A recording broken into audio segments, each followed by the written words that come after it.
La question, c'est d'abord un immense et un profond respect que nous accueillons aujourd'hui. D'abord la présence de tout le monde, votre présence en général parmi nous, et c'est un honneur, hein, vraiment un honneur d'échanger avec vous par rapport à ce type de sujet ô combien important.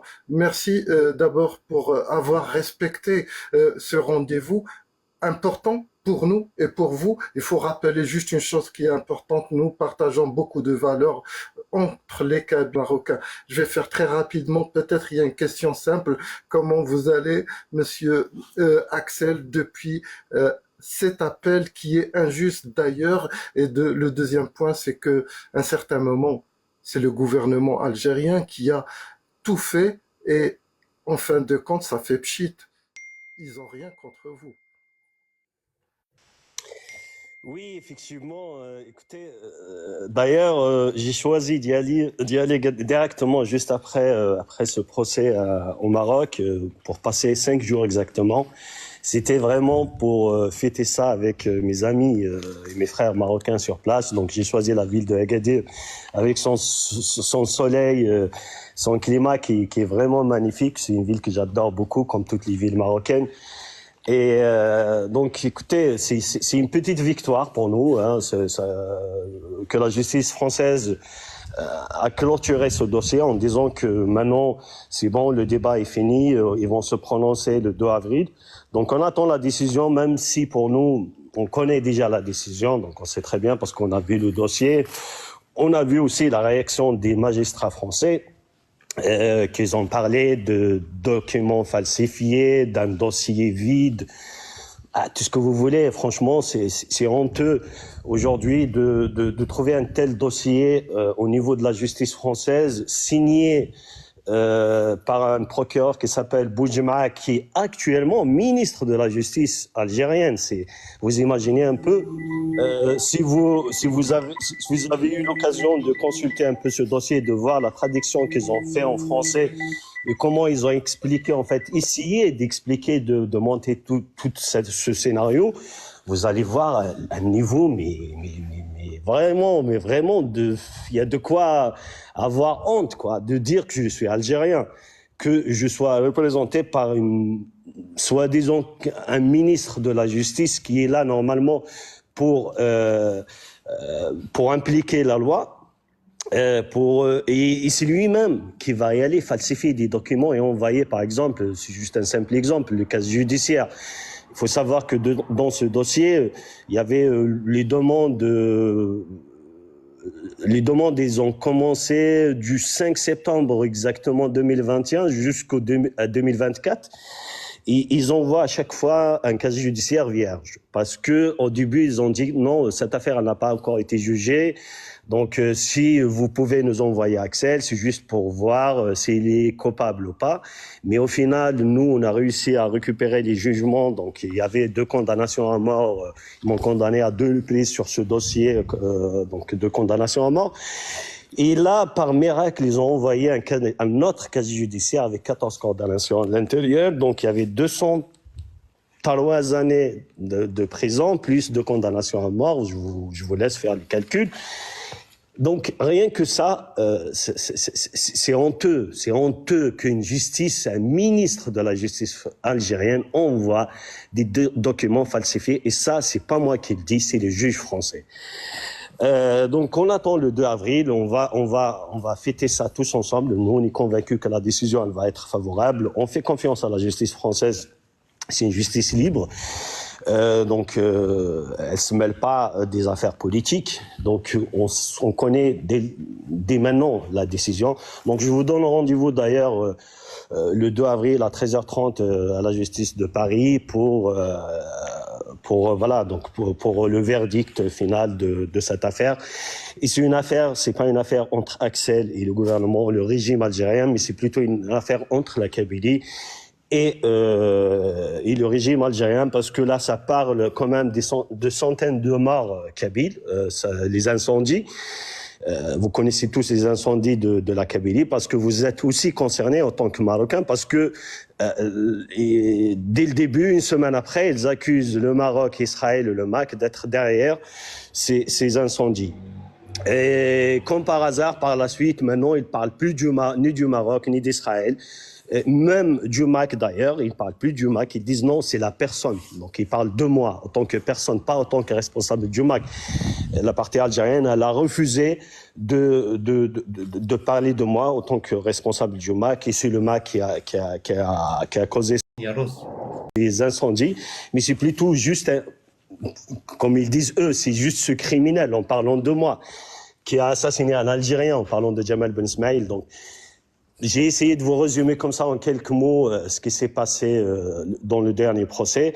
Malheureusement, donc je vous le dis, je suis obligé, je suis à l'extérieur là, je dois prendre la voiture, donc je serai pas dans un environnement où je peux intervenir, mais je resterai à l'écoute de ce live et encore une fois, je vous invite et je vous remercie pour tout ce que vous faites, que ce soit vous et les autres, d'ailleurs beaucoup de Marocains le font et ils essayent un peu d'expliquer voilà, donc l'histoire du peuple kabyle,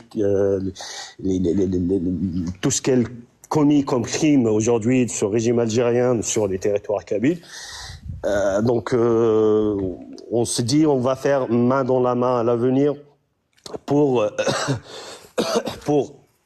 un avenir meilleur pour l'Afrique du Nord, avec ces diversités, mais notre objectif, c'est que nos enfants, ils vont vivre dans ce vaste territoire de l'Afrique du Nord, libre, même si il y aura des frontières, mais ça va être des frontières justes, on va dire, juste pour l'administration, mais en réalité, le plus important, c'est d'avoir des vrais liens, de s'échanger entre nous, de se développer tous ensemble pour faire la concurrence, pourquoi pas, à côté en face, l'Europe, que malheureusement on a les compétences beaucoup mieux que ce continent européen, mais on n'arrive pas à se développer parce que tout simplement il y a ce problème qui s'appelle l'Algérie.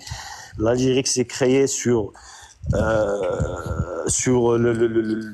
des territoires des voisins, dont le Maroc, la Libye, la Tunisie, vous connaissez tous l'histoire, et en même temps des peuples comme le peuple kabyle, le peuple des Touaregs dans le désert, et le peuple chaoui et tous les autres peuples. Voilà, donc je résume sur ça, et je vous dis merci encore, et à une autre occasion, avec un grand plaisir, que je partage des moments comme ça. Axel, oui, vraiment en 20 secondes, s'il te plaît, parce que on a un frère qui allait entamer le volet sportif du thème, mais on m'a proposé, donc des gens qui te connaissent très très bien, donc on m'a proposé de te poser la question, juste pour nous montrer la fédération kabyle de football. En 30 secondes, si tu peux nous parler de ça. Alors, la fédération kabyle de football, malheureusement, la CONIFA, que vous connaissez, c'est à peu près l'équivalent de la FIFA pour les minorités, donc les peuples qui n'ont pas un statut pour l'instant. Donc, on a participé à la dernière Coupe du Monde de 2018 à Londres. Depuis, on était qualifié normalement à la Coupe du Monde 2020, mais il y avait le Covid. Donc, ça a été reporté. Une deuxième fois aussi, pareil, où il y avait un souci. Normalement, on devait faire en 2022 aussi une Coupe du Monde dans le Kurdistan de l'Irak, mais pareil, donc il y avait un problème d'organisation, donc ça a été annulé. Mais une chose est sûre, la fédération, l'équipe nationale kabyle, elle est toujours là, donc elle attend la prochaine compétition pour participer, et donc espérons faire des bons résultats, mieux que ce qu'on a fait en 2018. Et entre guillemets, nous, on était membres officiellement en 2017. Dans la CONIFA, il y avait le Polisario qui était présent avant nous. Ils étaient membres, si je me trompe pas, en 2014. Et donc, du coup, en 2018, on a réussi donc à se qualifier, ce que le Polisario n'a pas réussi à le faire. Donc, il n'était pas parmi les 2 qualifiés sur les 8 équipes africaines. Et en 2020, ils ont réussi à avoir un billet gratuitement, donc sans faire les qualifs. En disant que sûrement la Kabylie elle va pas se qualifier parce qu'il reste juste un billet, donc il reste une place. Mais la Kabylie elle a réussi à se qualifier puisqu'elle était classée premier. Et pendant le tirage au sort, c'était à l'île de Jersey. Et ils ont envoyé un mail en disant non, finalement, on participe pas puisqu'il y a la présence d'une équipe séparatiste qui est l'équipe de la Kabylie. Voilà, donc et du coup, nous, juste après, on a appuyé à l'intérieur de la CONIFA pour sanctionner le Polisario par rapport à ce comportement. Donc, il y avait une sanction qui est tombée, c'est que la radiation définitive de cette équipe du Polisario au sein de la CONIFA. Donc, c'était une petite victoire pour nous.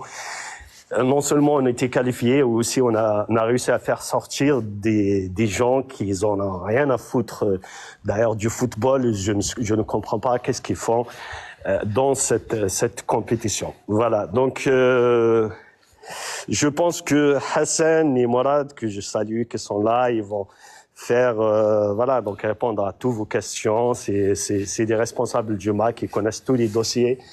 Et donc ils vont partager des moments et ça va leur faire plaisir aussi pour eux. Donc je les connais. Donc c'est des gens qui estiment beaucoup le Maroc et le peuple marocain. Voilà mes amis. Je suis vraiment ravi de partager ce petit moment avec vous. Et vous m'excuserez, malheureusement je peux pas rester encore longtemps avec vous.